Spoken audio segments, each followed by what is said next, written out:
to do something for the world to really change. But the Lord is gently speaking. Your everyday life is the good news. Well, like community, with love that never runs dry, whoever comes among us drinks the living water of life.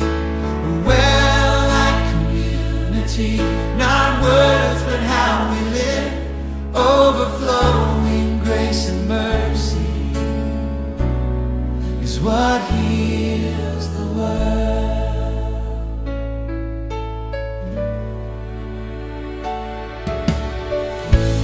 Lives marked by true sincerity,